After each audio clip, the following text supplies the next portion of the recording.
청소년 자녀가 얼마나 힘들게 느껴질까 이런 생각이 들곤 해요. 아기 때 그토록 귀여웠던 아이가 이제 사춘기쯤 돼가면은 이제 슬슬 좀 미워지기 시작하는 도대체 이해가 안 되는 그런 마음 아마 누구나 한두 번은 다 느껴보셨을 것 같아요. 그래서 이제 오늘 뭐 주제는 청소년 자녀 어떻게 도와줄까요? 이거지만 사실 오늘 이 강의를 통해서 부모님한테 드리고 싶은 얘기는 그래, 우리 아들, 딸, 만만치는 않지만, 그래도 그렇게 비정상은 아니구나. 청소년기 아이들이 대략 이렇구나. 아, 걔가 그렇게 하는 게 진짜 이해가 안 됐었는데, 아, 그럴 수도 있겠구나라고. 그래서 조금 청소년 자녀에 대한 이해를 좀 높여주는 거, 그게 이제 제 오늘 강의의 가장 큰 목적이라면, 목적이라고 할 수 있겠습니다. 자, 그럼 우리 청소년기 자녀, 얘네들 도대체 왜 그런가 살펴보고, 또 부모님이 어떤 역할을 해주면 좋을지 강의 시작해 볼게요. 자, 청소년기는 왜 그렇게 힘들게 느껴질까요? 여러 가지 요소가 있어요. 그런데 단연 가장 힘든 거는 사실은 이런 발달적인 요인 때문에 그래요. 그러니까 생리적인 변화. 그러니까 청소년기는 이제 사춘기까지 포함해서, 그래서 보통 뭐 한 만 9세, 10세부터 한 만 18세 요 정도를 이제 청소년기라고 우리가 이제 보는데 요 시기가 그 급격한 신체적 성장이 이루어지는 시기예요. 그래서 아마 중고등학교 자녀 두신 분들은 알겠지만 막 방학 동안 겨울방학 지나고 나서 막 키가 막 10cm, 15cm 막 이렇게도 크는 애들이 있거든요. 그래서 급격한 신체적인 성장을 이루게 되고 그 이면에는 이제 특히 성 호르몬의 증가가 엄청나거든요. 그래서 전체적으로 뭔가 되게 불균형한 시기예요. 그러니까 호르몬의 불균형이 너무너무 이제 심한 시기예요. 그러다 보니까 쉽게 짜증도 내고 이제 힘들어지는 일이 있죠. 갱년기 들어가신 부모님들 다 알 거예요. 내가 왜 이렇게 요새 짜증이 많아졌지? 왜 이렇게 조금 피곤하다라고 느끼지? 진짜 내가 왜 기복이가 되었지? 감정 기복이 많은 사람이 되었지? 요것도 이런 어떤 호르몬의 변화, 호르몬의 불균형 때문에 우리가 이렇게 힘들어지는 거잖아요. 이 청소년기 아이들도 마찬가지예요. 이런 성 호르몬의 어떤 증가 때문에 성적인 관심도 많아지고 전체적인 어떤 급격한 신체 발달을 이루게 되면서 매우 불균형한 상태가 되니까 이런 것들이 아이들의 어떤 정서나 행동 면에도 영향을 미치게 돼서 제가 왜 저래? 이제 이런 느낌을 이제 가지실 수 있게 되는 거죠. 또 청소년기가 힘들게 느껴지는 거는 또 가정적 요인도 있을 수 있어요. 특히 부모님의 만약 양육 태도가 좀 문제가 있었다면, 그러니까 우리가 부모님의 양육 태도 중에서 가장 좋은 양육 태도를 뭐 권위가 있는 혹은 민주적인 이런 양육 태도라고 얘기를 해요. 이 권위가 있는 양육 태도는 아이를 되게 존중해 주면서도 애정 많이 주면서도 또 적절히 통제도 해가는 이게 이제 가장 권위가 있는 양육 태도고 가장 바람직한 양육 태도라고 우리가 이제 말하는 건데 상대적으로 또 안 좋은 양육 태도는 이제 독재적인 양육 태도 그리고 또 허용적인 양육 태도를 들 수가 있어요.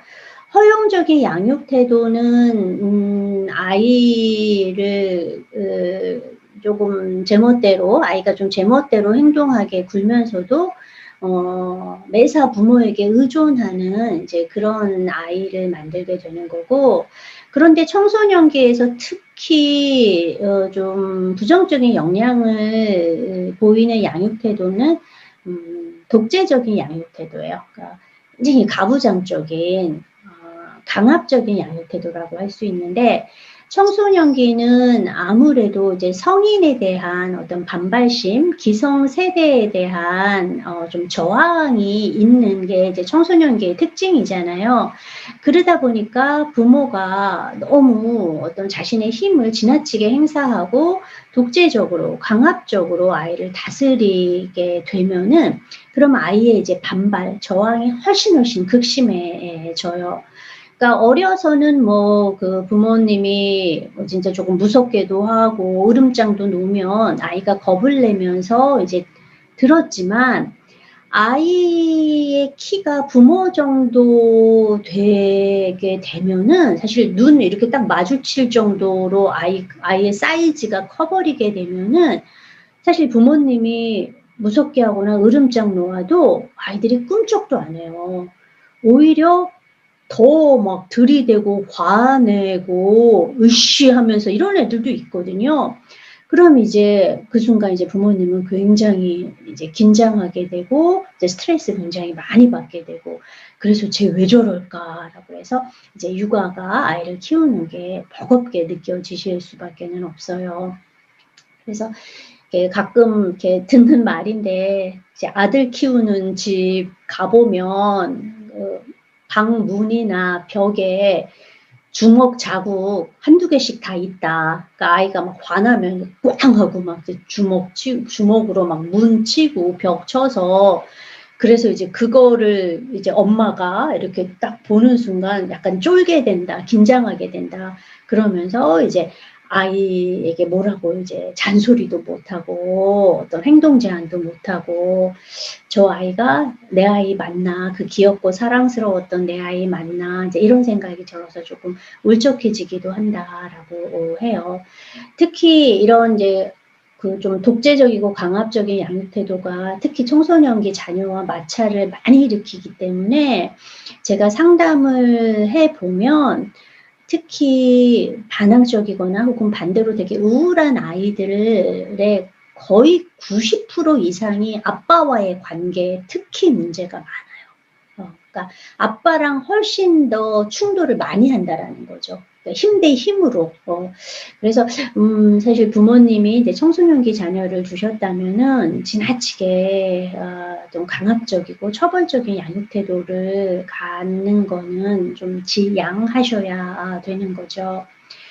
상담을 이렇게 그 청소년 상담을 했을 때 이제 기억나는 이제 아이들이 몇 명 있는데 굉장히 엄한 과정에서 진짜 한 중학교 때까지는 그래도 부모님이 꽉 잡고 이렇게 살다가 이제 고등학교 들어가면서 이제 학원 문제로 이제 훨씬 더 엄하게 하고 진짜 고등학생인데 좀 시험 성적 안 나오면 집에서 종아리를 때릴 정도의 이제 그런 가정이었거든요.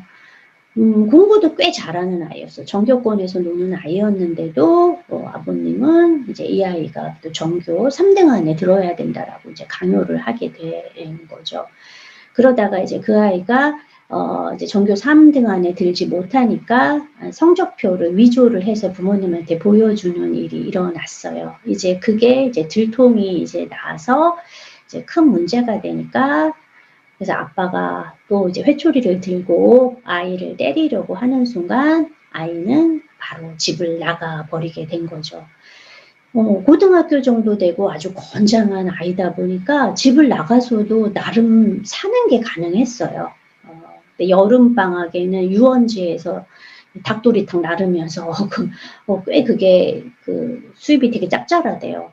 그러면서 아이는 그냥 혼자 살고 또 요새 아이들은 인터넷 게임을 하잖아요. 그래서 전국 지방에 다른 게임 친구들이 다 있어요. 그럼 또 너네 집 가도 되니? 나 며칠 재워줘라? 그러면 또 다 오라고 하는 애들도 되게 많은 거예요. 그러면서 그 괜찮았던 아이가 거의 1년을 이제 그렇게 밖에서 보내는 경우들도 있었다라는 거죠. 그래서 조금 더 아이가 성장함에 따라서 이 청소년기가 특히 성인에 대한 어떤 기성세대에 대한 반발심이 많다라는 거를 우리가 감안을 한다면 요새 자꾸 꼰대라는 말 많이 나오잖아요. 꼰대처럼 하는 거는 사실은 우리가 좀 덜 하려고 노력은 해야 하는데 이제 그런 생각이 들 때가 되게 많아요. 또 청소년기가 유난히 힘들게 이제 느껴지는 또 다른 이유는 부모님의 발달 단계 때문이에요. 이 청소년기 자녀의 어떤 나이를 생각을 한다면 대부분의 부모님들이 흔히 중년기라고 하는 그러니까 뭐 한 38살에서 한 뭐 45살 뭐 이때가 이제 중년기고 좀 더 가면은 이제 더 뭐 장년기, 그리고 갱년기 이렇게 되는 거잖아요. 사실 요새는 결혼도 굉장히 늦게 하기 때문에 자녀가 청소년기일 때 부모님은 중년기를 넘어서 갱년기에 걸쳐 있는 경우들이 굉장히 많으실 수 있어요. 야, 그럼 이거 되게 무서운 거예요.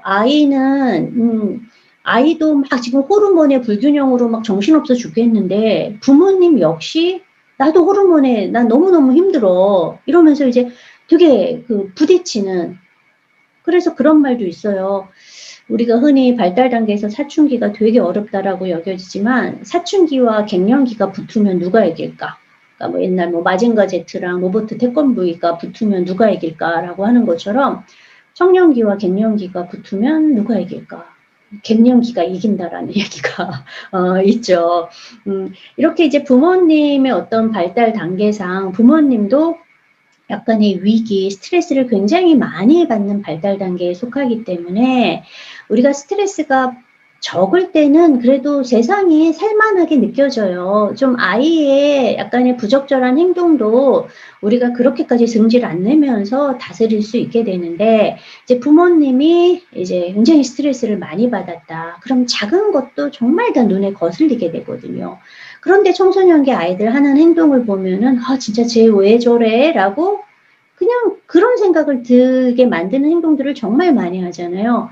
근데 부모님의 스트레스가 많다. 내가 힘들다. 내가 지금 호르몬 때문에 막 더 미치겠고 막 괴롭다.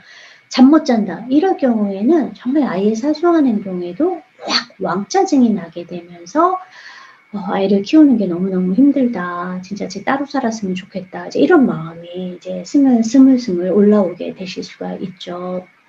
또 가정 환경도 그 청소년 자녀를 다루는 데 영향을 정말 많이 미쳐요. 뭐 경제적인 것도 영향을 미치지만 사실은 가장 크게 영향을 미치는 거는 부부 불화예요. 부부 간의 어떤 불화는 부모님 자신에게 너무나 스트레스를 주는 요인이 되기 때문에 이게 자녀를 양육하는데도 이제 직격탄을 날리게 되는 거죠. 또 청소년기 아이들은 또 되게 또 웃긴 게 뭐냐면은 얘네들이 막 그 부모를 우습게 알고 막 부모보다 막 더 친구한테 막 정신 팔려 있고 막 이렇게 보이잖아요. 그런데 한편으로는 자기 가정에 대한 충성심도 굉장히 높아요. 그래서 자기는 되게 투덜투덜대면서 만일 친구가 자기 가정을 욕하면은 또 승질내는 게 또 요 시기의 아이들이에요.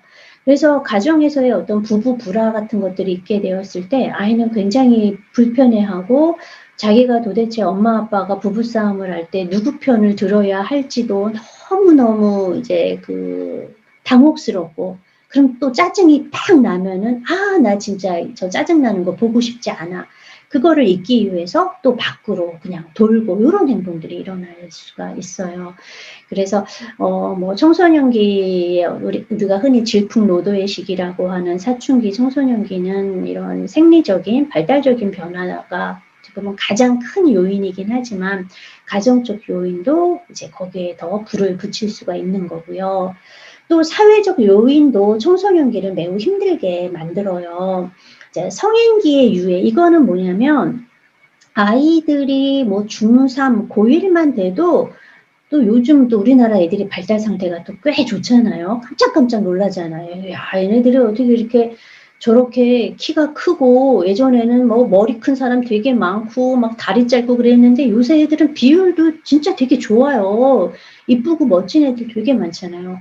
고등학교 1, 2학년만 돼도 아이들의 신체 사이즈는 웬만한 성인 못지않게 성인만큼 다 자라요. 뭐 말도 잘하고 아는 것도 많고 그래서 아이들은 내가 이제 성인이랑 거의 맞먹을 수 있는데 그런데 성인이 자꾸 아니래. 그러니까 얘 과거에는 막 16살, 17살 돼도 막 다 장가가고 그랬잖아요. 이제 성인이 된 거잖아요. 근데 지금은 이 성인기가 자꾸 그 뒤로 밀려나고 있어요. 뭐 성인기라 하면 그래도 자기가 스스로 좀 더 독립적인 생활을 할 수 있어야 되는 거잖아요. 뭐 직업을 갖고 뭐 좀 자율적으로 행동할 수 있어야 되는데 우린 고등학교 때까지는 안 되는 거죠. 안 되고 심지어 대학교 4년까지도 안 되는 경우들이 되게 많아요. 게다가 요즘 청년들은 취업이 너무너무 어렵기 때문에 27, 8이 되어도 계속 부모에게 용돈을 타쓰고 학원을 다녀야 되는 일들이 많이 생기게 되면서 성인기가 너무너무 이제 뒤로 밀쳐지게 된 거예요. 그럼 아이는 자기는 마음 같아서는 성인처럼 그냥 다 자기가 결정하고 행동할 수 있을 것 같은데 이제 그러지 못하는 계속 어떤 구속과 속박을 당한다라는 생각 때문에 또 짜증나고 조금 반항하고 이제 그러는 경우들이 종종 있고요. 학교 환경이나 입시 제도도 우리가 빼놓을 수가 없죠. 원래 막 청소년기는 좀 방황도 하고 막 그래야 되는 시기인 거거든요. 정체감, 나는 누구인가, 나는 왜 사는가, 나는 무엇을 하고 싶은가, 막 이런 거를 조금 생각하고 고민해야 되거든요. 나는 어떤 일들을 하고 싶지? 그러려면 어떤 공부를 하는 게 좋을까? 이런 거에 대해서도 좀 더 진지하게 생각을 해야 되는데 아이가 그런 고민을 하면 많은 부모님들이 뭐라고 말하냐면 일단 공부를 그냥 해. 그리고 대학을 가고 나서 그때 정하자. 일단 대학을 들어가서 만약 거기가 너 적성이 안 맞으면 전과를 하거나 편입을 하면 되니까 뭐 될 건지는 그건 나중에 대학 들어간 다음에 생각하고 그냥 지금은 그냥 공부해. 지금은 그냥 수능만 생각해. 대부분이 그렇게 얘기하시거든요. 그러다 보면 아이는 뭔가 이거는 아닌 것 같은데, 그런데 또 진짜 내가 이거를 이 순간 막 고민하고 방황하게 되면은 아무것도 안 될 것 같으니까 아이는 또 자신의 어떤 고민을 이렇게 뒤로 밀어놓고 그냥 기계처럼 공부를 하는 일들이 생기는 거죠. 게다가 이제 뭐 워낙 뭐 입시 힘든 거 다 아시잖아요. 대학은 뭐 겁나 많아서 맘만 먹으면 대학을 들어가는 건 어렵지 않지만 아무리 대학이 많아도 이제 많은 분들이 인서울을 또 인서울에서도 또 뭐 유명한 몇몇 대학들 막 그런 드라마 같은 데서 막 스카이캐슬 막 무슨 뭐 펜트하우스 막 이런 거 보면은 막 다 뭐 서울대 아니면 대학이 아닌 것처럼 막 얘기하고 막 그러잖아요. 그러다 보니까 아무리 대학이 많다라고 해도 그거는 뭐 별 중요한 문제가 아니고 얼마나 그 유명세가 있는 대학을 가는가 이제 거기에 더 집중을 하게 되는 거죠. 그런데 이게 수능뿐 아니라 이런 어떤 입시 제도에 대한 스트레스는 더 어린 연령층부터 생겨요. 예체능을 하는 아이들은 이제 예중을 가는 것부터 신경을 쓰기 때문에 초등학교 6학년 때부터 아이들은 정말 입시를 준비를 하게 되거든요. 그래서 예중 목표로 하는 아이들은 거의 초등학교 6학년 내내 잠을 몇 시간밖에 자지 못하면서 밤늦게까지 그림을 그리거나 피아노를 치게 되는 경우가 있어요. 그렇게 열심히 했는데 입시에서 고배를 마시게 되면은 진짜 훅 간다라는 말이 나올 정도로 굉장히 좌절하는 경우들이 있고 조금 공부 잘한다 싶은 아이들은 중2 때부터 이제 특목고 준비를 위해서 열심히 공부를 해야 하는 일들이 생기거든요.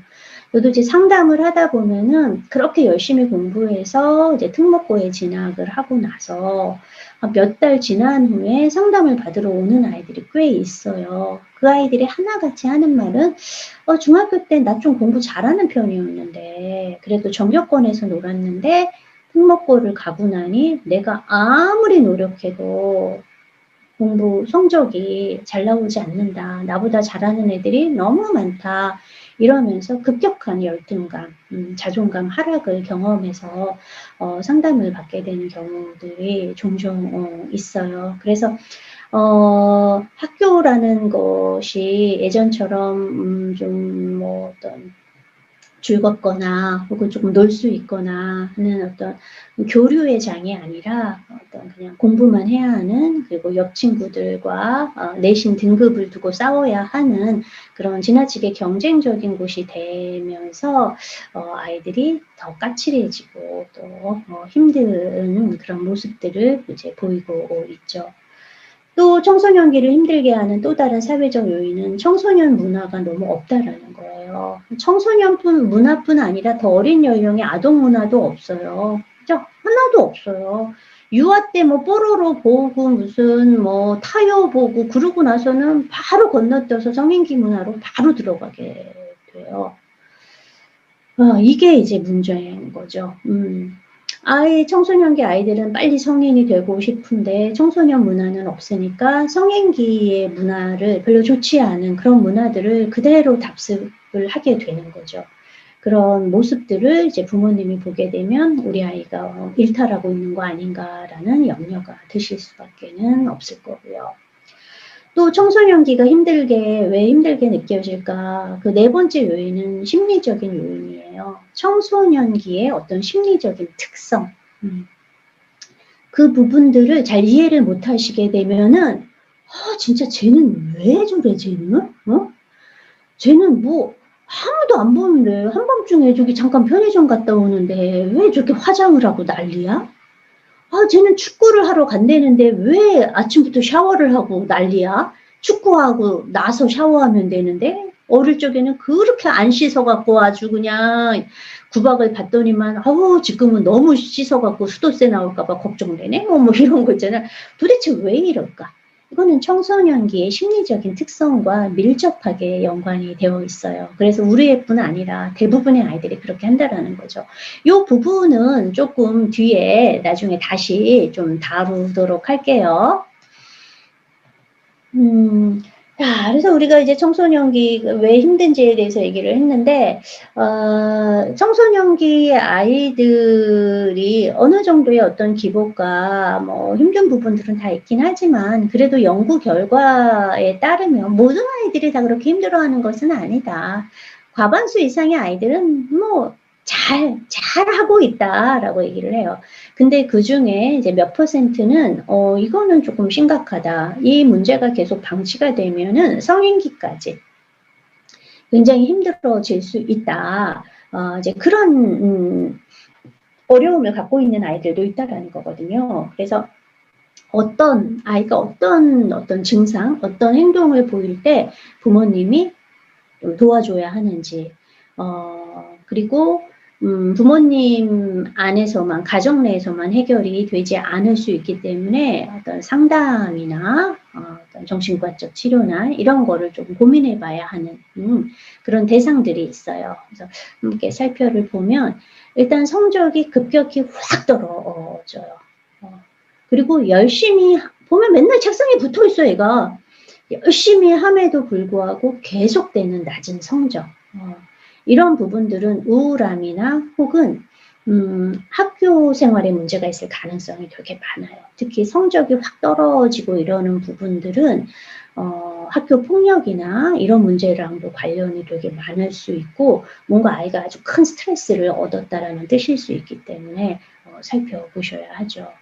또 과도한 공포, 울음, 불안, 걱정, 사람들이 자기를 보고 욕하는 것 같다라고 하거나, 밖에 나가면은 사고를 당할까봐 무섭다고 한다거나, 안 그러던 아이가 갑자기 되게 이제 두려움을 많이 보이고 자주 울먹인다거나, 혹은 죽음에 대한 생각, 혹은 죽는 거에 대해서 지나치게 두려워하는 것, 이런 모습을 보일 때도 어떤 강박이나 불안과 같은 문제가 있을 수 있어요.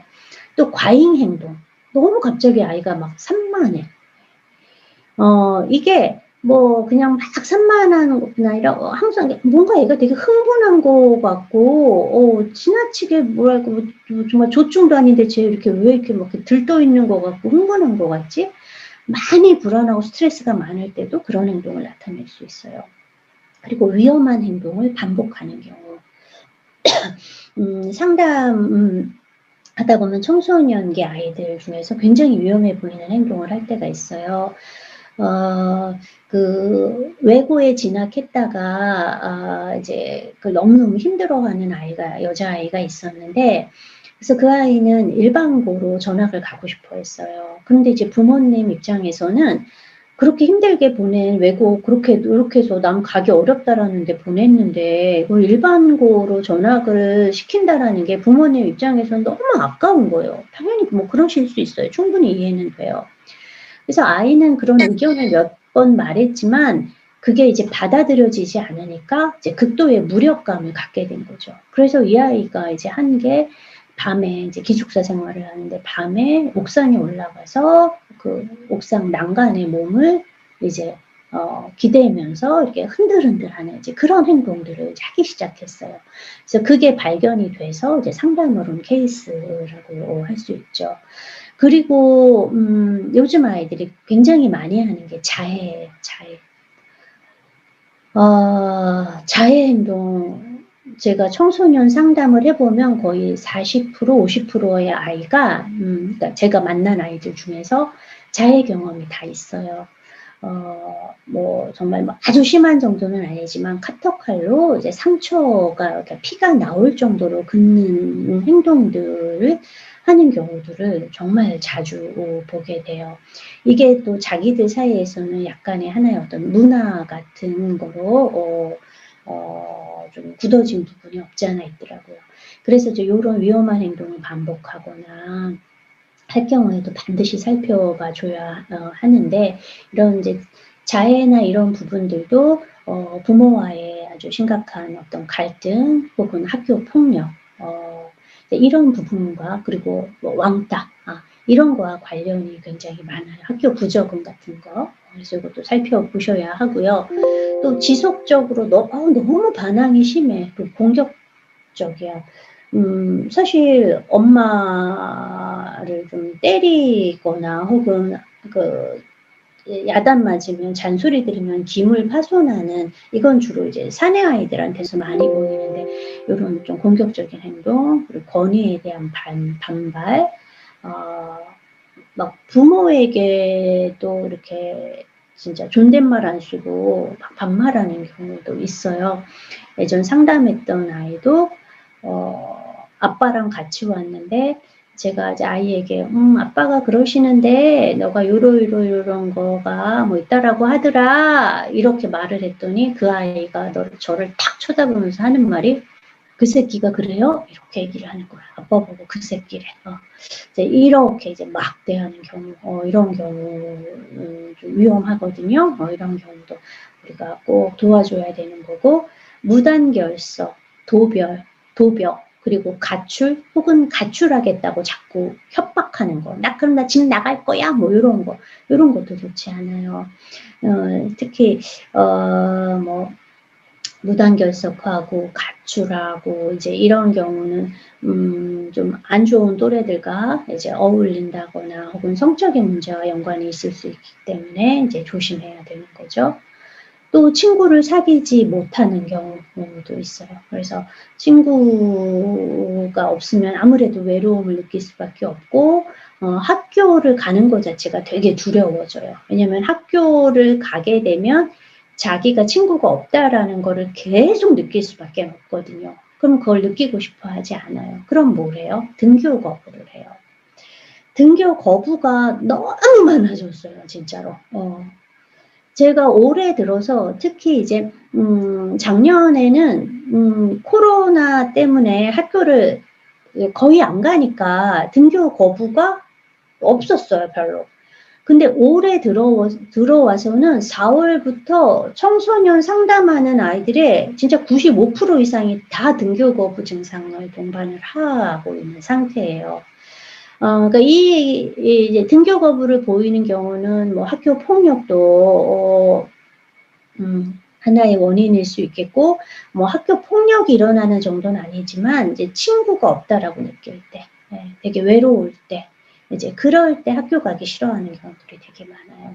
이제 등교 거부를 보였던 아이들은 과거에도 조금 사회성의 어려움이 있었던 아이인데 이제 코로나로 인해서 학교를 가지 않아도 된다라는 거를 이해하게 이렇게 인식하게 되면서 더 본격적으로 이제 등교 거부를 보이고 그래서 뭐 가정체험 학습 신청서도 내서 뭐 1, 2주간 집에서 쉬기도 하고 병가도 내고 어찌어찌 해보다가 가야 되게 되면 또 전날 밤 자해를 한다거나 하는 계속 그런 악순환의 사이클이 이제 일어나는 경우들이 있죠. 그래서 아이가 학교를 유난히 가기 싫어한다.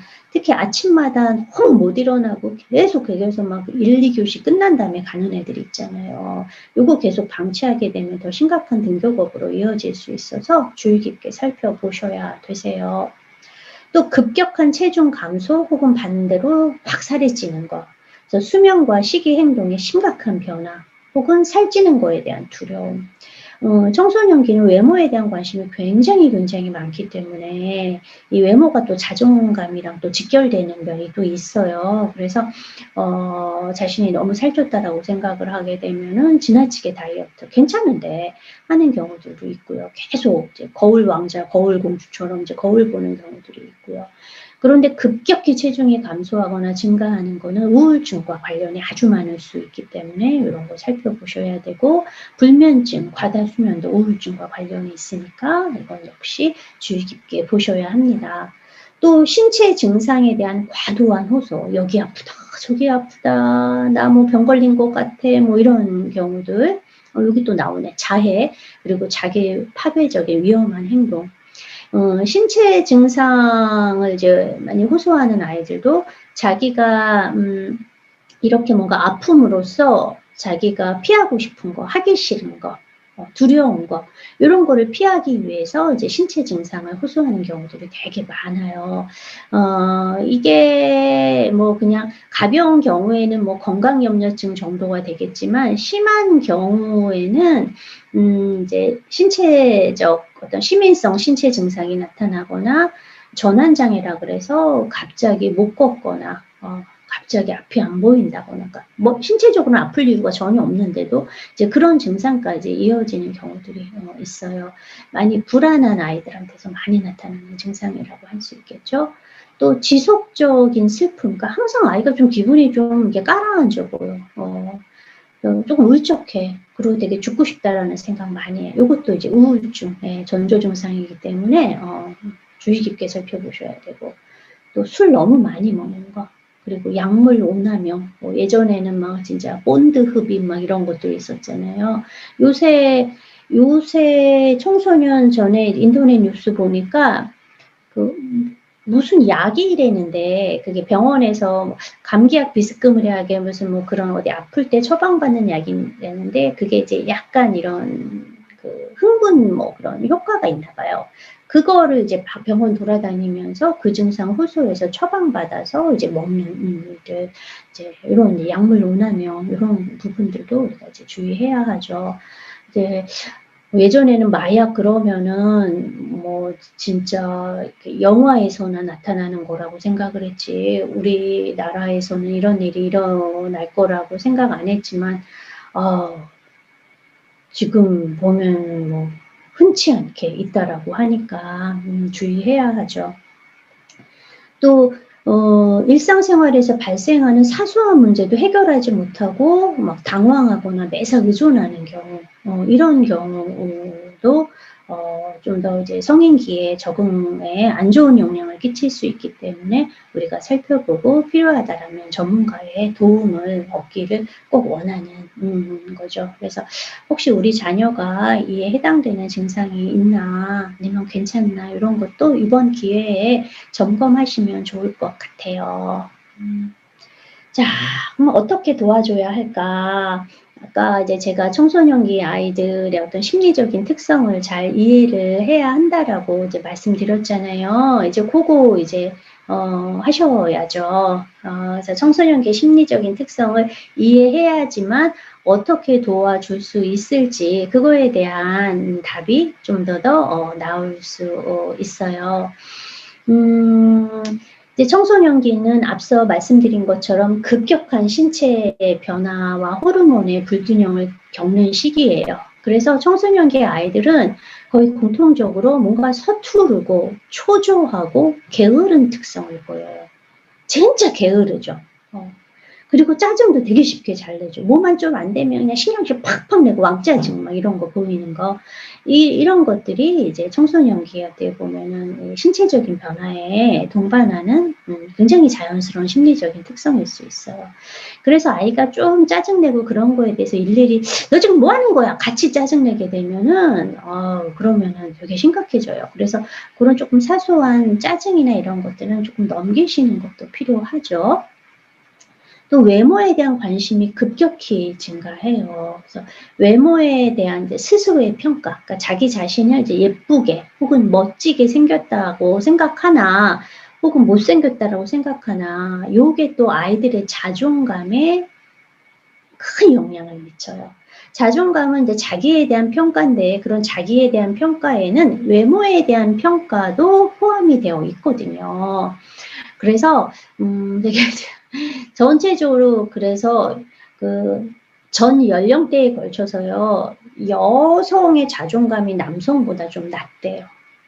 왜냐면 여성들은 이 자기에 대한 평가에서 그 외모를 좀 되게 외모가 차지하는 비중이 남자에 비해서 훨씬 큰 거예요. 그러다 보니까 이렇게 스스로 이렇게 보면서 내가 이렇게 예쁘다라고 생각하지 않으면은 자존감이 좀 떨어지는 거죠. 근데 남성들도 뭐 요즘 남성들은 뭐 외모에 대한 관심이 많긴 하지만 여성에 비해서는 이제 외모에 대한 중요도가 상대적으로 조금 적다 보니까 남성이 전체적으로 여성에 비해서는 자존감이 높다라고 하고, 청소년기 여자 청소년 같은 경우에는 자존감이 일생을 거쳐서 가장 떨어지는 단계다라고 얘기를 해요. 왜? 그때 외모에 대해서 스스로 가혹하게 평가를 하기 때문에.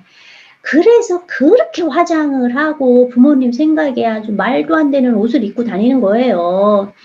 아이들이 사춘기 들어가고 초등학교 한 6학년, 중1, 중2짜리 아이들, 여자애들 화장한 거 떠올려 보세요. 막 가부키 화장을 했어. 그냥 얼굴 하얗게 하고 막 진짜 과하게 막 하잖아요.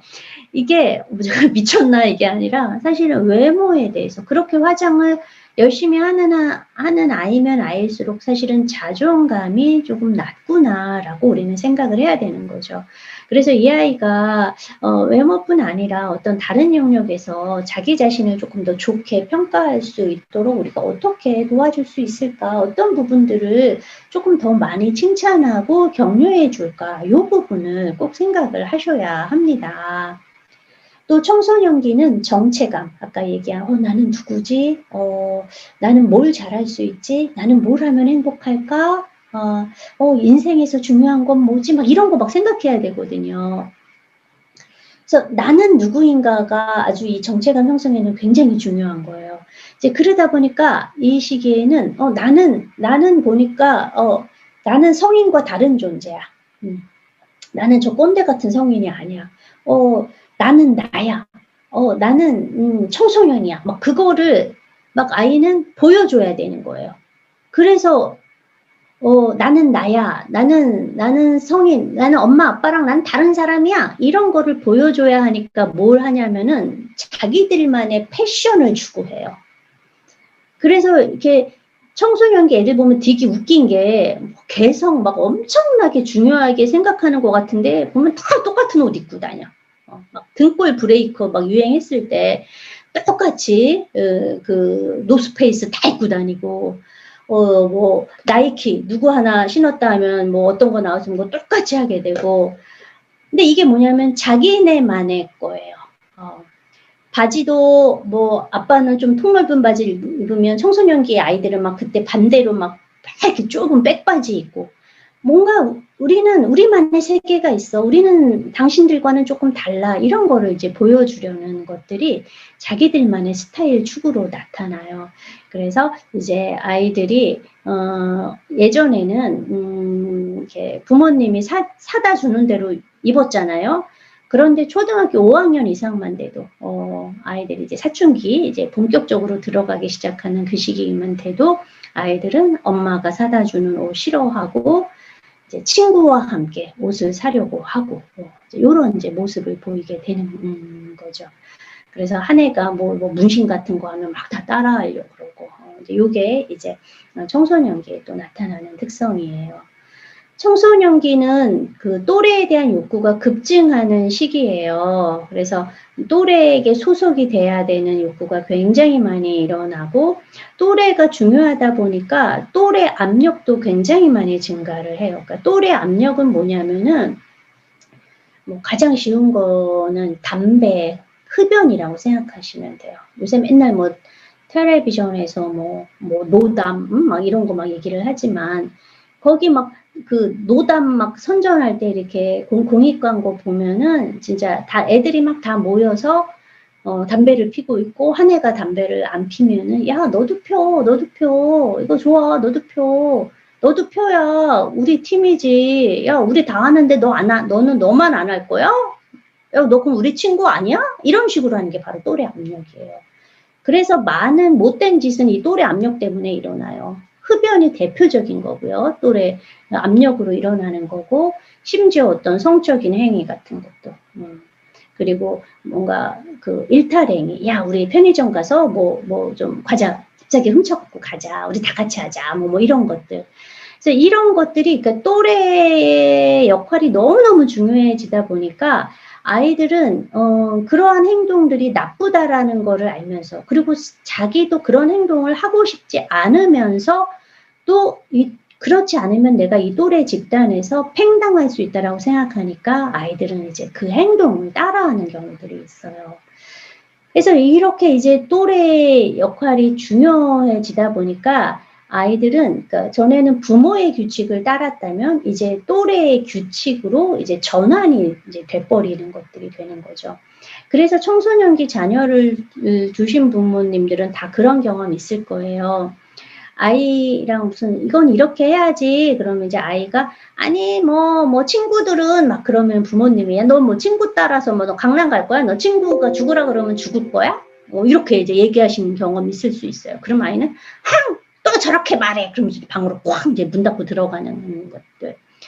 그러니까 이때 아이들은 사실은 또래에 대한 어떤 정말 소속감이 너무너무나 강하기 때문에 부모님이 막 이런 또래의 어떤 규칙을 업신여기거나 비난하게 되거나 하게 되면은 애들이 엄청나게 스트레스를 받아요. 그러니까 이때 아이들은 대부분의 아이들이 또래의 규칙을 많이 따르지만 여전히 가족에 대한 충성심이 또 강해요. 그래서 얘네들이 너무 괴로운 거야. 또래의 규칙을 따르자니 부모님이 슬퍼하는 것 같고 부모님이 화를 내는 것 같고 부모의 규칙을 따르자니 나는 또래 집단에 소속 못 되고 왕따 당할 것 같고 도대체 이걸 어떡하라는 거야. 한치도 양보가 없어. 부모도 양보가 없고 내가 좀 친구들 만날 때 좀 틴트 좀 바르고 나가려고 했는데 엄마가 그때마다 야 이 기집애 그러면서 막 휴지 갖고 막 입술 지우고 내가 그러고 가면은 또 친구들이 야 너무 촌스럽게 그게 뭐야 막 이렇게 얘기하고 나 도대체 어떻게 해야 돼 이제 미쳐버린다는 거예요. 이렇게 부모의 규칙과 또래의 규칙이 너무 팽팽하게 맞서게 되었을 때 아이들이 겪게 되는 게 바로 사회적 히스테리라고 하는 거예요. 이 사회적 히스테리는 어떤 식으로 나타나게 되냐 몰라 나 그냥 한쪽을 따를래. 그래서 그냥 또래의 규칙으로 확 넘어가거나 아니면은 반대로 부모의 규칙 쪽으로 확 넘어가거나 부모의 규칙 쪽으로 넘어가는 아이들은 굉장히 보수적이고 엄격한 모습을 보이면서 어떤 또래와의 교류가 이제 적게 될 거고요. 또래의 규칙 쪽으로 홀가닥 넘어가는 아이들은 그냥 친구 따라 진짜 강남 가는 것처럼 그냥 가출을 한다거나 조금 더 비행과 관련된 그런 비행 청소년으로 될 가능성도 무시할 수 없게 되는 거죠. 그래서 아이가 어떤 또래의 규칙과 부모의 규칙 사이에서 너무 이렇게 히스테리를 겪지 않도록 사실은 부모님도 이렇게 자신들의 생각을 계속 업데이트를 하셔야만 하세요. 그러니까 진짜 라떼는 요거 피하셔야 된다라는 거예요. 저도 이렇게 이제 결혼을 늦게 해서 이제 아이도 이제 늦은 나이에 출산을 했는데, 그러니까 이제 저는 이제 어떻게 보면 옛날 사람인 거잖아요. 제가 이제 학교 다닐 때는 교복을 입으면은 당연히 그 무릎 아래에 진짜 밑에까지 이렇게 하고 막 이런 거였잖아요. 우리 때 막 그 치마를 좀 짧게 뭐 무릎이나 무릎 위로 이렇게 짧게 줄여서 입는 애들은 진짜 생 날라리들이었거든요. 그래서 우리 아이가 이제 중학교에 입학을 이제 하게 되고 이제 교복을 맞추러 갈 때 제 딴에는 엄청 선심 쓰듯 우리 애한테 그러니까 치마는 엄마가 무릎까지는 해줄게 뭐 요 정도로 엄청 선심 쓰듯 내가 딱 우리 딸한테 얘기를 했거든요. 근데 교복을 사러 매장을 갔는데 이미 나온 교복들이 다 무릎 위인 거예요. 내가 너무 깜짝 놀랐어요.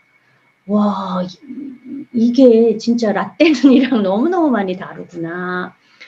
우리 아이가 막 이렇게 막 얼굴에 이렇게 뭐 화장 같은 걸 하고 왔을 때 나는 처음에 기가 막혔죠. 뭐 제가 미쳤나 이런 생각도 들었었는데 학교 가서 선생님이랑 얘기를 해보면은 아이 뭐 지수는 양호한 거예요. 뭐 다른 애들도 선생님들도 아무렇지도 않게 얘기하는 거를 이제 접한 거죠. 그래서 아이들을 많이 만나고 이렇게 우리 아이 커가고 그리고 주변에 이렇게 다른 아이들을 보면서 아 기존에 내가 가졌던 생각들은 굉장히 보수적이었구나.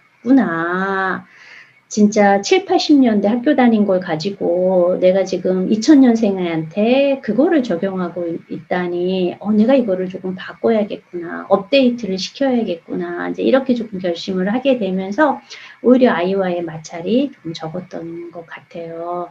그래서 부모님도 자신의 그러니까 부모님의 신념이 있을 수 있고 부모님이 꼭 지켜야 아이가 꼭 지켜주기를 바라는 그런 규칙들이 있을 수 있는데 한번 그런 부분들이 혹시 너무 시대에 뒤떨어진 것은 아닌지 체크를 해보실 필요는 있어요. 요거를 체크해보는 좀 좋은 방법은 뭐냐면 그런 비슷한 어떤 청소년기 자녀를 둔 부모님들과 한번 같이 이야기를 나눠보는 거예요. 각자 체크리스트 갖고 나와서 서로 한번 얘기해 보는 거예요. 나는 우리 애 8시까지 그 친구 만나면 들어오라고 했는데 그러니까 어떤 애가 야 무슨 8시냐 요새 애들이 야 9시는 해줘야지 뭐 이런 식으로 서로 한번 맞춰보라는 거예요. 나는 요런 정도는 허용되는데 너네 집은 어때? 이렇게 해서 서로 조금 맞춰보게 되면은 요런 거 정도는 좀 내가 그동안 너무 조금 심하게 통제를 했던 거구나. 요 정도는 조금 풀어줘도 되는 거구나. 이런 생각도 느끼실 수 있고 이렇게 또 막 대화를 하다 보면 우리 애만 이상한 게 아니었구나. 우리 애 미친 거 아니었구나. 요새 아이들은 조금 이러는 면이 있구나라는 생각에 조금 더 안도감을 가질 수 있거든요. 그래서 너무 부모님의 어떤 규칙, 의견만 주구장창 강조하시게 되면 오히려 아이가 더 어긋나거나 튈 수 있기 때문에 조금 더 조율해 보고 내 생각 좀 바꿀 수는 없을까? 어느 정도 내가 조금 양보할 수 있을까? 이런 것도 반드시 고려를 해 주셨으면 좋겠어요. 또 청소년기는 이제 미래에 대한 걱정과 불안도 정말 많아요. 많은 부모님들이 그렇게 얘기하시잖아요. 너 공부 안 하면 너 뭐 될 거야? 너 그냥 노가다 하면서 평생 그렇게 살 거야? 너 이렇게 힘들게 살고 싶어? 야, 요즘 봐봐. 저기 인서울에 좋은 대학 나온 애들도 취직 못한다고 지금 막 공시 준비를 몇 년간 하는데 너 이렇게 해가지고 너 뭐 먹고 살 수 있겠어? 너 어떡하고 살려고 그래? 또 이런 얘기 또 막 하거든요. 그러다 보니까 아이들이 미래에 대한 걱정과 불안이 너무너무 많아요. 심지어 이거 초등학교 1, 2학년 애들까지도 상담을 하다 보면 그런 얘기를 해요. 걱정된다고. 나중에 좋은 직장 못 얻을까봐, 돈 못 벌까봐 걱정된다. 이렇게 얘기를 해요. 사실 뭐 공무원은 되게 좋은 직업이지만 초등학교 1학년, 2학년 아이들이 직업에 공무원이라고 얘기하는 건 조금 그렇지 않아요? 이게 그래도 어렸을 적에는 뭔가 어떤 전문적인 혹은 뭐 자기 관심사와 관련된 직업 분야를 얘기를 하는 거잖아요. 그런데도 이제 많은 이제 부모님들이 이제 걱정이 많다 보니까 우리 아이들이 과연 안정된 직장을 얻을 수 있을까 이런 어떤 걱정과 염려 때문에 아이에게 계속 이제 그런 좀 잔소리 아닌 잔소리를 하게 되면서 아이들은 이제 미래에 대한 불안감이 높아질 수밖에 없고 이런 것들이 과도한 학업 스트레스 그리고 낮은 자존감으로 이어지는 경우들이 정말 많습니다. 그래서 너무 미래에 대한 어떤 걱정을 사서 앞서서 하는 거는 우리가 좀 피해야 할 그런 행동이라고 볼 수 있겠죠. 또 청소년기의 또 다른 심리적인 특성은 이제 그 연구자들, 그러니까 학자들이 이렇게 조금 꼽았어요. 청소년기의 어떤 심리적인 3대 특성. 첫 번째는 가상적 바보. 너무 영리해서 바보처럼 보인다. 선택할 때 이제 우선 고려해야 될 어떤 상황을 생각하지 않고 이제 다양한 대안책을 상상하는 능력이 있다. 그래서 막 자기 딴에는 엄청 머리 굴리는데 가장 중요한 점을 놓치고 막 주변만 변죽만 울리는 경우들이 있어요. 그래서 부모님이 보기에는 지금 뭔 소리 하는 거야? 뭐 이렇게 느낄 때 있고 말은 되게 잘하는데 약간 헛똑똑이 같이 이제 핵심이 빠져 있는 경우를 이제 얘기를 하는 거고요. 상상적 청중 행동을 한다. 그건 뭐냐면 자기 주변의 모든 사람들이 자신처럼 청소년의 어떤 외모에 관심을 두고 있다라고 생각하는 거예요. 그러니까 항상 이게 청중이 이렇게 자기를 다 보고 있다라고 그런 상상의 청중을 몰고 다니는 거죠. 그러니까 다른 사람의 시선을 지나치게 의식하는 거예요. 한밤중에도. 저희 딸도 이제 그 콘택트 렌즈를 그 청소년, 그러니까 뭐 고등학교 때 이제 끼고 다녔는데 뭐 지금은 뭐 이제 그 수술해갖고는 안 끼지만 그 귀찮잖아요. 그 렌즈 끼고 이러는 게. 근데 이제 밤에 편의점에 음료수 사러 나간다고 딱 가면서 그 잠깐 10분 갔다 오는데 렌즈를 끼고 얼굴을 막 이렇게 하는 거예요. 깜깜한 밤인데 밤 10시에 집 앞 편의점 가는데 기가 막히죠. 그래서 야 밤인데 뭘 그렇게 가 했더니 다른 사람들이 날 보잖아. 그래갖고 너 안 보거든. 그랬더니 아니야 내 친구들은 다 그렇게 생각해 이러면서 그때 갔어요. 그래서 그 말을 듣고 야 진짜 교과서에 나온 대로 상상적 청중을 몰고 다니는구나 이렇게 이제 생각을 했죠. 그러더니 이제 고3이라니까 이제 그런 게 싹 없어지더라고요. 이제는 그냥 막 하고 안경 쓰고 막 이러고 다니더라고요. 또 이제 청소년기의 이제 또 다른 심리적인 특성은 이제 개인적 우화라는 거예요. 그러니까 자기가 되게 어떤 특별한 존재다라고 느끼는 거죠. 그래서 남에게는 저 상황이 일어날 수 있지만 나한테는 그러한 일이 일어나지 않아. 나는 되게 조금 독특한 그런 사람이야. 난 특별한 사람이야. 이렇게 느끼는 거예요. 이 개인적 우화가 가장 잘 나타나는 상황이 뭐냐면은 오토바이 탈 때 헬멧 안 쓰는 거. 왜 헬멧 안 쓰니? 나는 안 죽어요. 나는 괜찮아. 나는 운전 잘해서 나는 괜찮아요. 뭐 이런 거. 자기한테만 그런 일이 일어나지는 않잖아요. 사고 같은 것들. 그러니까 자기한테만 뭐 사고가 안 나거나 그러지 않음에도 불구하고 자신은 되게 특별하기 때문에 괜찮다. 뭐 이런 것들. 이런 것들 때문에 좀 더 어떤 준비를 안 하거나 그런 경우들 있죠.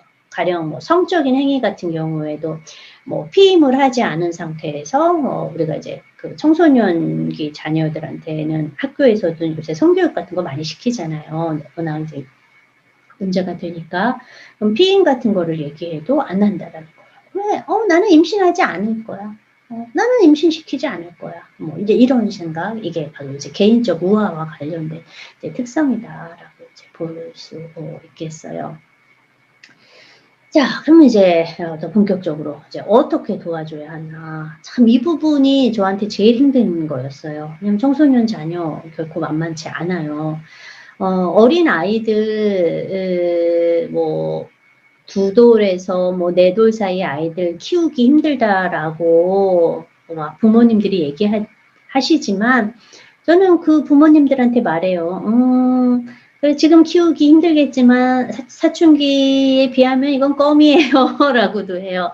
그때 아이들이 떼쓰고 뭔가 만지면 안 될 거를 만지고 뭐 그런 행동을 하면 그때는 부모님이 말로 하고 혹은 말로 안 되면 신체적으로 개입할 수가 있거든요. 만지면 안 될 거 있으면 뺏으면 되는 거고 솔직히 말해서 저기서 바닥에서 막 뒤로 낮아갖고 뗐으면 번쩍 안아서 깨끗한 장소로 옮기면 되는 거잖아요. 그렇게 해결이 되는 거잖아요. 청소년기는 절대 그렇게 되지를 않아요. 아이를 때리는 것도 안 되고요. 잘못 때렸다간 맞아요. 그러니까 때리는 것도 안 되고 아이가 갖고 있는 걸 뺏거나 이런 것도 굉장히 많이 힘들어요. 그래서 뭔가 되게 안 돼요. 그럼 어떻게 해야 되냐. 이 아이와 감정적으로 연결되는 수밖에 없어요. 이 아이가 그래도 부모를 좋아하고 부모가 나를 이해해주고 나를 도우려고 한다라고 느껴야지만 아이의 행동 변화는 사실은 일어나요.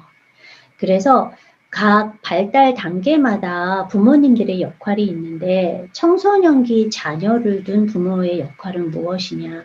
상담자의 역할을 해야 한다라고 얘기를 하는 거죠.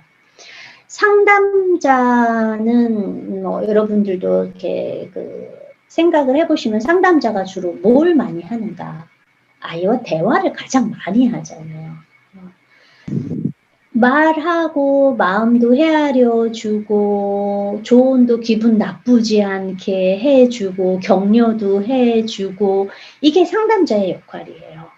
그래서 청소년기 자녀를 둔 부모님의 역할도 이런 의사소통 기술을 갖추시는 것.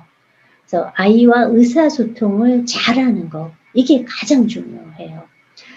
의사소통 중에서도 어떤 의사소통? 긍정적 의사소통을 잘 하실 수 있어야 하는 거죠. 이게 바로 청소년기 자녀의 부모 역할이라고 볼 수 있어요. 그럼 한번 이런 의사소통을 어떻게 하는 게 좋은지 한번 그 부분에 대해서 살펴보기로 해요. 의사소통은 크게 비언어적인 의사소통, 그러니까 말이 아닌 몸짓, 표정, 태도, 목소리 톤, 말투 이런 거로 이루어지는 비언어적인 의사소통이 있을 수 있겠고 또 언어로 이루어진 언어적 의사소통이 있죠. 그럼 이제 비언어적인 의사소통은 어떤 식으로 해야 하나? 우리가 누군가와 대화를 할 때 가능한 가까이에서 대화를 해야 돼요. 거리는 되게 중요해요. 우리가 보통 일상적인 대화를 이렇게 나누고 대략적으로 어떤 친밀한 관계다라는 거를 나타내는 그 신체 거리는 보통 50cm 정도라고 생각하시면 돼요.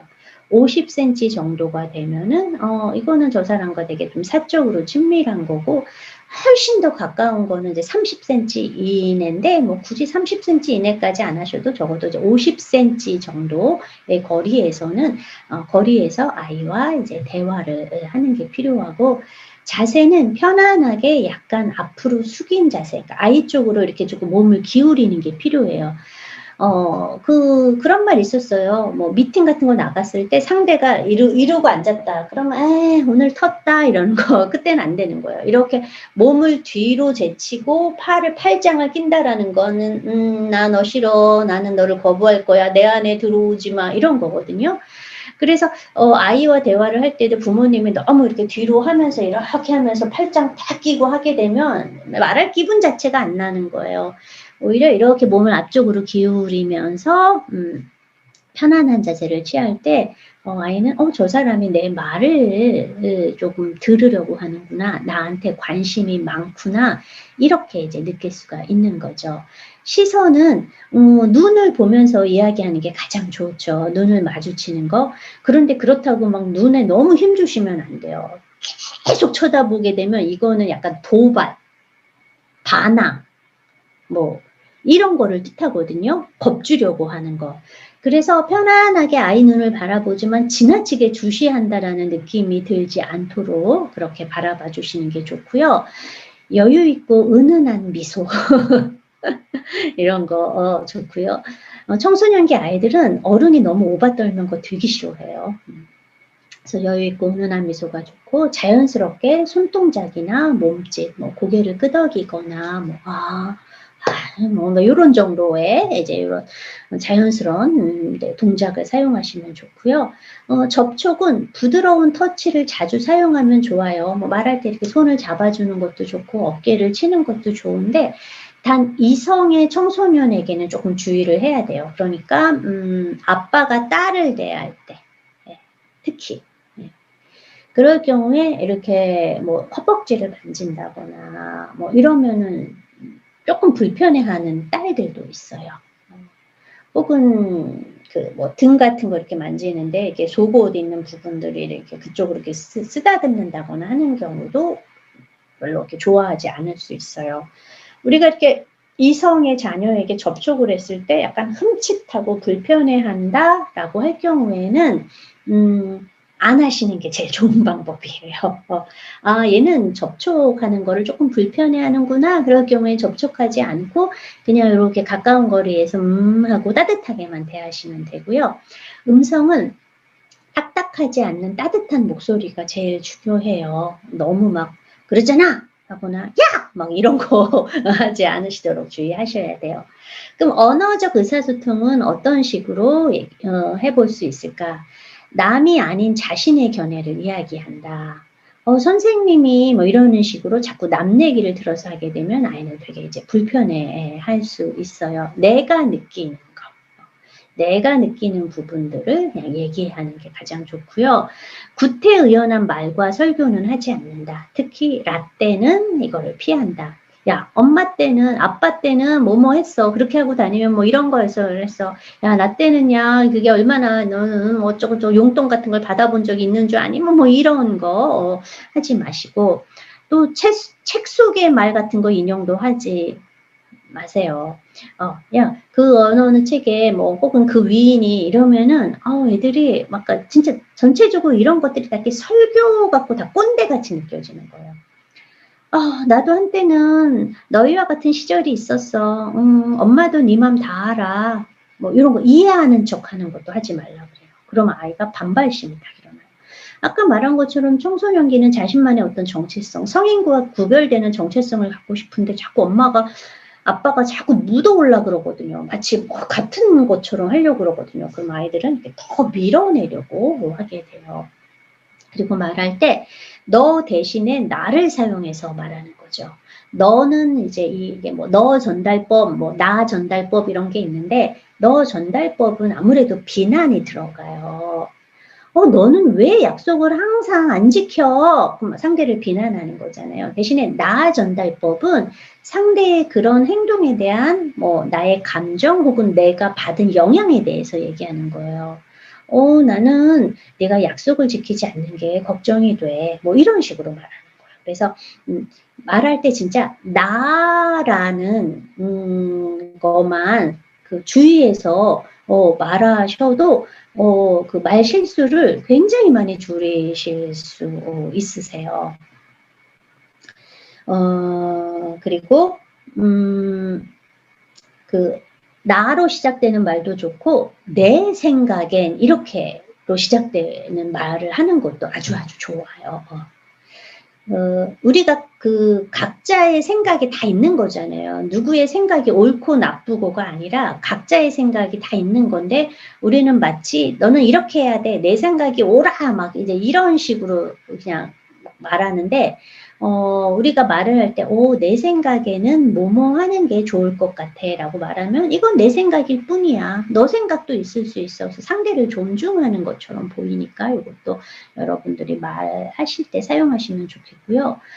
또 두루뭉실하게 너무 말하지 않는 것도 필요해요. 논쟁의 소지가 될 수 있는 메시지는 가급적 피해 주시는 게 좋고요. 또 가능한 짧게 말하세요. 빙빙 돌려서 말하면 청소년기 아이들은 저항감만 일으키게 될 수 있어요. 뭔데? 그래서 뭔데? 무슨 말 하려고 그러는 건데? 그러면서 또 아이 짜증 낼 거거든요. 그래서 너무 쫄지 마시고 해야 될 말이 있다면은 엄마는 네가 뭐뭐뭐 했으면 좋겠어. 아니면 이렇게 하렴이라고 가능한 짧게 말하고요. 그리고 상대방이 듣고 있나 자주 확인하면서 상대방의 의견을 알아보려는 노력도 해주셔야 돼요. 나는 이러저러한데 네 생각은 어떠니? 이런 말을 해서 대화에 참여하도록 유도해 주세요.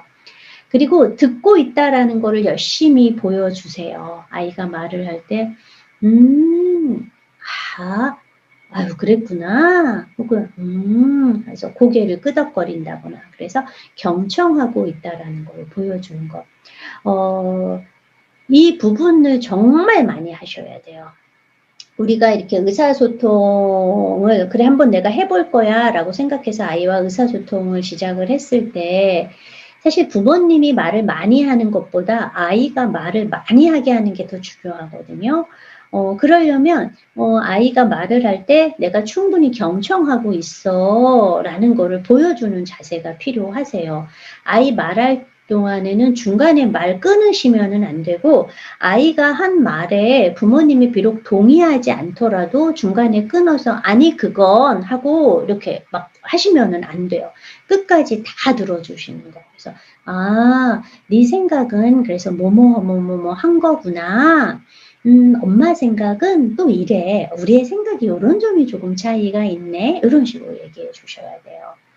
칭찬과 지지를 아끼지 마세요.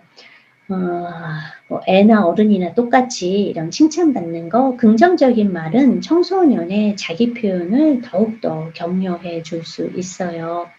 그래서 부모님이 비록 동의하지 않더라도 아이가 자신의 생각을 말했다면 너의 생각을 그렇게 말해주니 엄마가 네 생각을 알 수 있어서 참 좋구나. 이런 식으로 어떤 칭찬, 지지해 주시고요. 아까 앞서서도 잠깐 말했지만 나도 네 마음 다 알아. 나도 예전에 너처럼 그런 적이 있었어. 이런 식으로 말하는 거 싫어한다라고 했죠. 이거는 그냥 아이가 처한 상황이나 또 아이 자신의 어떤 그 독특한 특성을 잘 이해하지 못하면서 마치 그냥 이해하는 척 하는 것처럼 보여지거든요.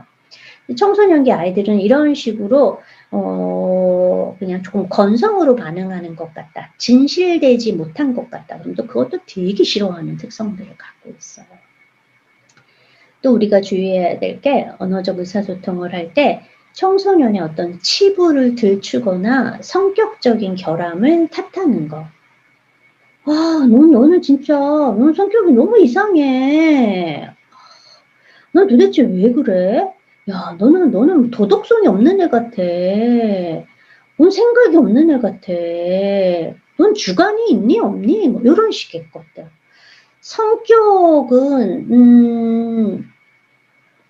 바뀌지 않는 거라는 인식이 되게 강해요. 이건 어린 애기들조차도 그렇거든요. 어린 아이들에게도, 그 잘못된 행동을 할 때는, 성격을 들먹이지 말아라. 대신에 좋은 거를 얘기할 때는 성격을 얘기하지만 나쁜 행동을 성격 탓으로 얘기하면 안 된다. 가령 저 산만한 녀석 이렇게 하지 말라고 하거든요.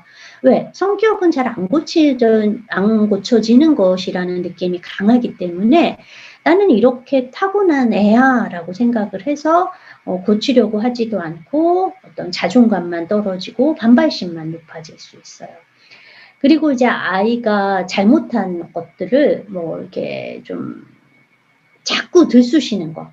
그러니까 A라는 문제로 아이와 이야기를 나누다가 부모님이 예전에 있었던 B라는 문제, 너 그때도 그랬잖아. 또 C라는 문제도 막 꺼내.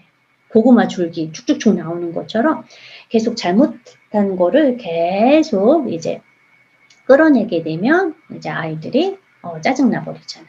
그러면 그러면서 애들도 또 방문 쾅 닫고 들어가거나 혹은 또 엄마, 아빠의 치부, 잘못을 또 아이도 이제 끄집어내게 돼서 대화가 이상한 데로 가는 거죠. 원래 우리가 나누던 어떤 주제에서 아주 멀찍이 벗어난. 그래서 몰라 네 맘대로 해 이러면서 이렇게 확 가버리거나 저놈의 새끼 하면서 가거나 그건 아이가 엄마랑은 말이 안 통해 이러면서 이제 들어가거나 하는 거로 끝나버리게 되니까 이거 주의하셔야 되고요. 또 사실을 바로 잡으려고 서두르지 마세요. 10대는 수정하려고 하면 고집으로 맞서는 특성이 있어요. 그러니까 부모님이 생각했을 때 얘가 말하는 게 약간 사실이 조금 틀린 것 같아. 그러면은 부모님이 야, 그건 그때 그런 거잖아. 너가 그때 뭐뭐 했잖아. 라고 막 시시비비 막 가리게 되잖아요. 그럼 또 아이 또 확 짜증내요. 그래서 이럴 때 너무 그런 꼬투리 잡아서 따지고 드는 것도 하지 않으셔야 되는데 아유 힘들죠? 제가 이렇게 말하면서도 아이고 부모님이 참고 참고 또 참아서 몸에서 이제 살이 나올 정도가 되겠구나. 말하면서도 저도 참 마음이 그렇네요. 또 청소년의 사생활을 존중해 주세요. 이때 아이들은 이제 자기 공간이 반드시 필요하고요. 부모님도 좀 예의는 지키셔야 돼요. 방에 들어갈 때 노크도 조금 하셔야 하고, 뭐 몰래 아예 뭐 일기장 들여다볼 수는 있겠지만 들키지 않으셔야 된다라는 뜻이고요. 그리고 아이랑 이야기를 나눌 때 미래보다 현재의 일에 초점을 맞추세요. 너 이렇게 해서 나중에 뭐 이런 얘기 하지 마세요. 현재의 어떤 일. 뭐 저런 분 계셨어요. 하도 이제 그 청소년기 아이들이 그 방 정리를 되게 못하거든요. 되게 지저분해요. 지 몸이나 막 아주 갈고 닦지 방은 완전히 이제 더럽게 되잖아요. 이제 뭐 부모님이 그거 보면은 막 기가 막힌단 말이야. 야, 돼지우리가 따로 없다. 막 이렇게 얘기를 하면서, 야, 엄마가 지난번에 텔레비전 봤는데, 거기, 그 와인가 그거 보니까 거기에 막 어떤 여자가 사는데 집 안에 아주 물건이 아주 막 개똥에 막, 와, 엄청나더라. 야, 나 너 그렇게 될까봐 걱정이다. 이런 식으로 앞으로 뭐 일어나지도 않을 일 혹은 뭔 얘기를 하면서 막 잔소리하는 거 이런 거 피하셔야 되고요. 또 의존성을 조장하지 마세요. 이런 분들도 되게 많아요. 아이가 뭔가 뭐 정체성에 관한 고민을 하거나 그러면 그런 거 그냥 하지 마. 그냥 엄마가 하라는 대로만 하면 돼. 그러면은 나쁜 일 안 생겨. 뭐 이런 식으로 하는 거. 그렇게 되면은 커서도 아이는 계속 독립을 못하고 주변에 머무르게 돼요. 이렇게 계속 이제 의존성을 조장하고 막 괜찮아. 넌 생각하지 마. 뭘 그런 걸 생각해. 넌 하지도 못하면서 엄마 말을 들어야지. 이런 식으로 이제 자꾸 의존성을 조장하는 사람은 이제 헬리콥터 맘이라고 이제 얘기를 하고 이제 그렇게 해서 자란 아이들을 캥거루족이라고 얘기를 하잖아요. 독립 못하고 계속 캥거루 엄마 배 주머니에 있는 아이처럼. 제가 이제 어디서 이렇게 들은 얘기인데 요새 이제 군대를 가면은 이제 또 부모님들이 이제 엄청 걱정을 하잖아요. 군대 가서 밥은 제대로 먹는지 막 이런 거.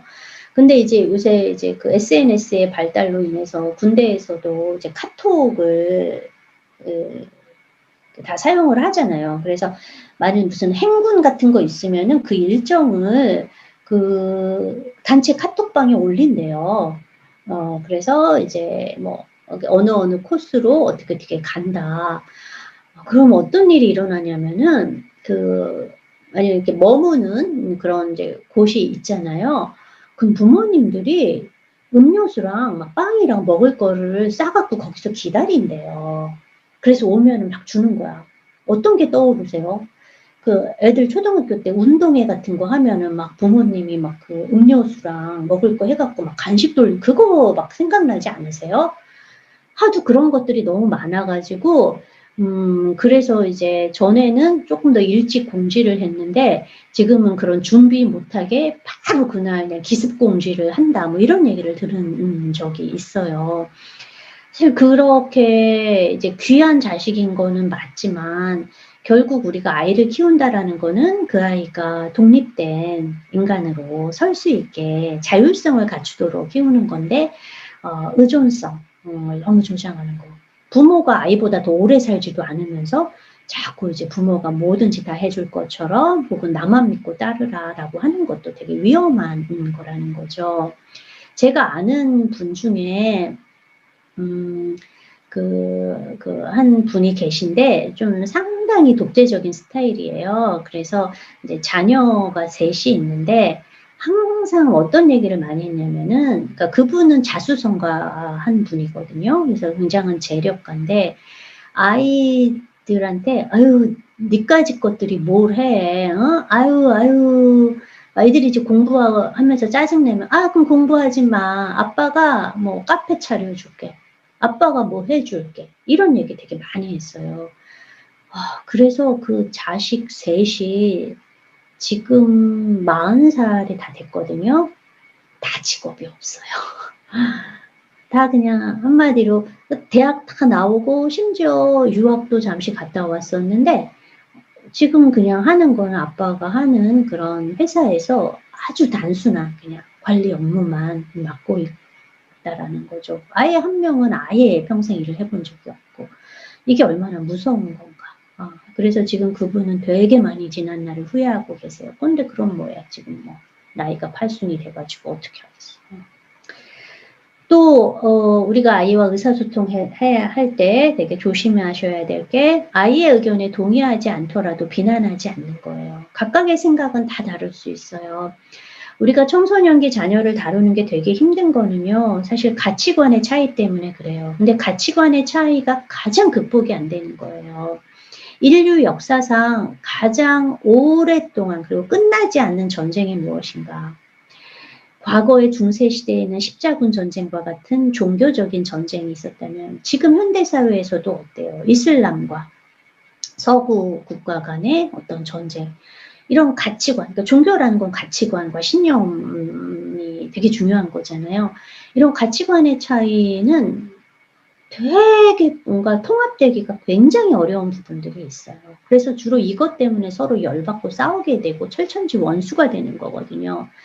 그래서 아이의 의견에 동의하지 않는다는 건 아마 가치관이 달라서 그럴 수 있어요. 이럴 경우에더라도 쟤는 그렇구나.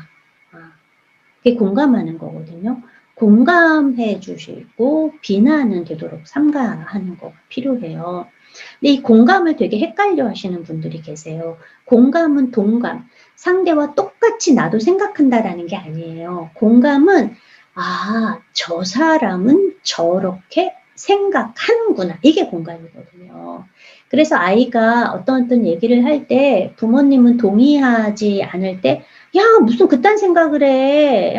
그 생각은 틀려. 이렇게 말하는 게 아니라 너는 그렇게 생각하는구나. 이렇게 해주시는 게 더 좋다라는 거죠. 수용도 마찬가지예요. 수용과 또 허용은 달라요. 허용은 그냥 아이가 요구하는 거를 그냥 들어주는 거라면 수용은 아이가 요구하는 거를 들어주지 못할 때 있어요. 들어주지는 않더라도 너는 뭐 그런 욕구가 있었구나 라고 그냥 이해하는 거. 이게 수용이에요. 그래서 허용과 동감이 아닌 사실 수용과 공감 이게 이제 가장 중요하고 제가 청소년기 자녀를 둔 부모는 상담자의 역할을 해야 한다라고 했는데 이런 상담자가 가장 많이 하는 상담 기술이 바로 공감이에요. 너는 그렇구나. 너는 그렇게 생각했구나. 너가 그런 게 생각했다면 그렇게 행동할 수밖에 없었겠구나. 그렇게 생각했다면 그런 기분이었겠구나. 라는 거를 상담자들이 제일 많이 하는 거예요. 근데 웃기게 요거를 하면 아이 마음이 많이 풀어져요. 저는 청소년기 상담을 하면서 되게 흥미로운 사실 하나를 발견을 했는데 이 아이들이, 그러니까 집에서는 막 벌써 이제 부모님이랑 이제 갈 때까지 갔어요. 그래서 막 부모님도 막 애 미워 죽겠고, 뭐, 제 애를 무슨 뭐 어디 뭐, 기숙사 뭐, 있는 학교로 보낸다, 뭐, 혼자 방을 얻어 뭐 내보내겠다, 막 별 얘기 다 하시고, 생각이 없는 애 같다, 막 이렇게 얘기하시거든요. 근데, 막상 제가 아이를 만나보면은 얘네들이 다 생각이 다 멀쩡한 거예요. 그러니까 아이들이 특히 부모와 함께 있을 때 훨씬 더 격하고 극단적으로 말을 하는 경향이 있어 보여요. 그건 아무래도 이제 부모님도 이제 내 새끼다 보니까 감정이 자극되면서 공감해주기보다는 비난하거나 자꾸 설교하거나 하면서 더 논쟁이 막 일어나는 그런 결과를 좀 보인 것 같고 오히려 상담자랑 얘기할 때는 아이들도 "아 그러게요. 제가 너무 게임을 많이 하긴 해요." 이러면서 솔직하게 자신의 문제를 인정하기도 하거든요. 그래서 우리가 비난하지 않고 충분히 공감하고 소통하게 되면 아이들도 자신의 문제를 인정을 하고 그리고 보다 협력적으로 나설 수 있거든요. 그렇기 때문에 청소년 자녀를 그냥 무조건 어떤 아주 얄팍한 기술을 사용해서 문제를 해결한다 이건 굉장히 어렵고 일단 이 아이가 부모를 좀 신뢰할 수 있고 부모와 소통할 수 있게 하는 거 그게 항상 기본이 되는 거고 이 기본을 갖춰야지만 청소년기에 나타나는 문제들에 대한 해결에도 이제 탈출구가 보인다. 이렇게 말할 수 있겠어요. 그래서 우리가 청소년기 자녀에게 자주 부딪히는 문제들을 보면 사실 대표적인 건 인터넷 사용이에요. 뭐 PC 게임 너무 많이 하거나 또 여자아이들은 채팅 같은 거 좀 많이 하고 그리고 지나친 휴대폰 사용하는 부분들이 이제 있는 거죠. 과거에 이제 휴대폰이 덜했을 때는 조금 더 이게 수월했어요. 왜냐하면은 이제 그 PC 같은 거를 그냥 거실에다가 두게 되면 아무래도 애도 눈치가 보여 갖고 관리가 용이했는데 요즘은 뭐 휴대폰 게임 같은 것도 많아지니까 그게 되게 힘들고.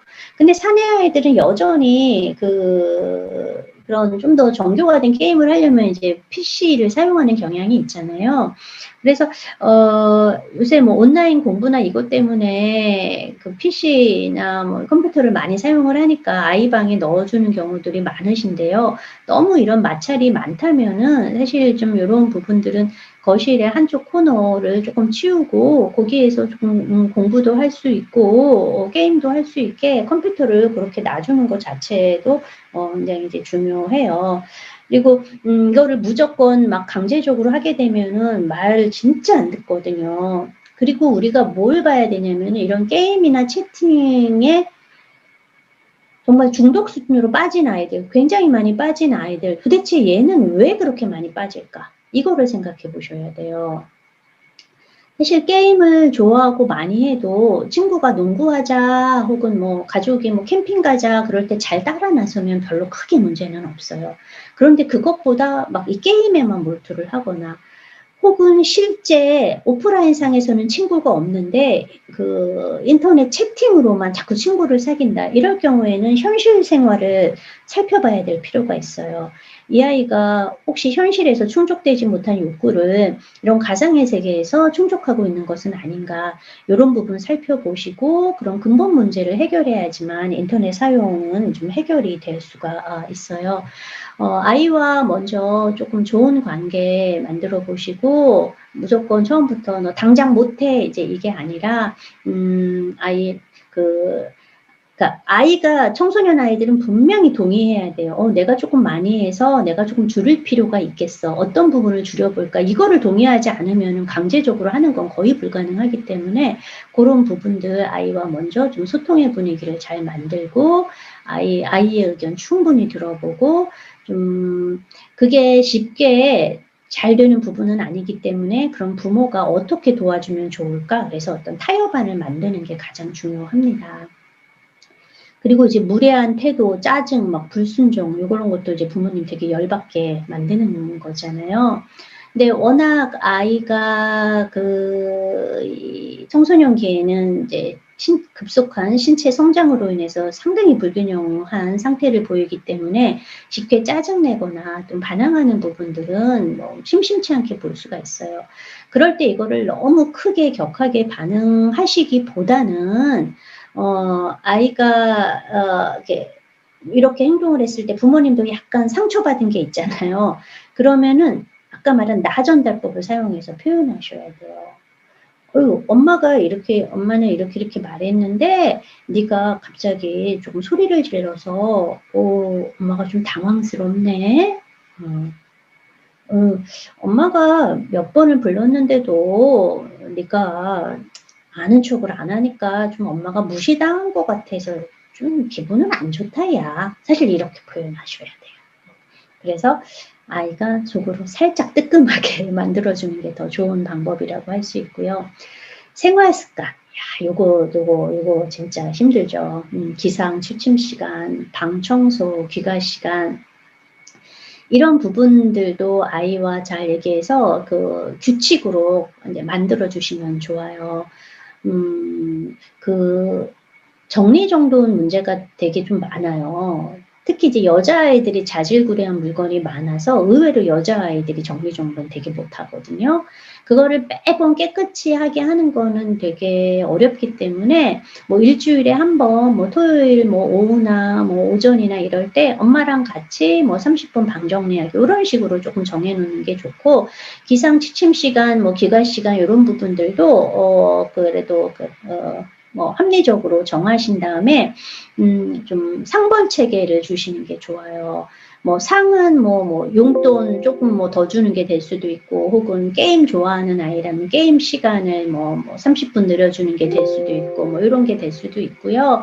뭐 벌은 대신에 뭐 반대로 되는 거죠. 용돈을 깎거나 게임 시간을 줄인다거나 하는 어떤 상벌 제도를 사용해서 조금 습관을 들여보시기를 권해드리고, 화장, 옷차림새, 용돈 사용, 학원 성적, 이성 교제, 뭐 이런 부분들 이것도 역시 이제 쉬운 부분들은 아닌데, 뭐 화장이나 뭐 옷차림새 같은 경우에도 사실 너무 엄격하게 하시는 거는 좀 곤란하고요. 뭐 지나친 정도가 아니면 좀 더 사실 허용도 필요하신데, 여자애들 같은 경우에 이제 화장도 이렇게 예쁘게 하면 되게 좋잖아요. 근데 사실 제대로 못하는 경우들도 있어요. 그래서 선배 언니들이나 사촌 언니들, 아이보다 약간 나이 조금 더 많은 언니들이 있잖아요. 그런 언니들을 이용하는 게 이제 효과가, 부모님이 잔소리하는 것보다 효과가 훨씬 좋아요. 그래서 조금 더 깔끔하게 화장하는 법도 알려주고, 요새 유행하는 어떤 옷차림, 같이 가서 뭐 쇼핑, 너무 짧은 반바지 입었다면은 야, 이게 더 예쁜 거야. 그러면 엄마가 이게 더 예쁜 거야. 그럼 말 안 듣는데, 언니들이 예쁜 거야. 그럼 말 되게 잘 듣거든요. 그런 식으로 주변 자원도 활용을 하시면 좋을 것 같아요. 이런 뭐 용돈 사용 같은 경우에도 아이들의 씀씀이에 따라서 부모님이 월별로 줄 것인가 아니면은 주간 단위로 줄 것인가, 요거 고르셔야 되죠. 한꺼번에 충동적으로 돈을 쓰는 아이들은 주별로 용돈을 주는 게 훨씬 더 좋을 수 있어요. 그리고 이제 학원 성적, 지나치게, 그러니까 너무 요거 이제 강조하시게 되면 은근히 중고등학교 애들이 학원 땡땡이로도 상담받으러 되게 많이 오거든요. 그리고 이제 그럼에도 불구하고 막 억지로 보내게 되면은 학원에서 선생님에게 굉장히 무례하게 군다거나 하는 거로 학원에서 이제 쫓겨나게 되는 경우들도 있어요. 그렇기 때문에 아이가 너무 이제 학원 가기를 힘들어 한다거나 그 학원을 다녔는데도 성적이 계속 안 나온다면은 그 학원의 분위기 혹은 선생님 교수법이 아이랑 맞지 않을 가능성이 되게 높기 때문에 좀 다른 학습 방법으로 바꿔주는 것들도 필요하고, 때로는 진지하게 이 아이가 공부를 할 타입인가 아닌가도 생각을 해보셔야 돼요. 그래서 너무 공부 쪽이 아닌데 부모님의 욕심대로 이제 공부 쪽으로 이끌게 되면은 오히려 아무것도 안 되는 경우가 있으니까, 우리가 한 고등학생 정도 되면, 고2 정도 되면 조금 더 심각하게 이 아이는 어떤 거에 평소 관심이 많지, 어떤 부분들을 좀 더 도와주면 좋을까, 어떤 부분들에 관심을 또 자극시켜주고 자극을 제공하면 좋을까, 이런 부분들도 고민을 해보셔야 되는 거죠.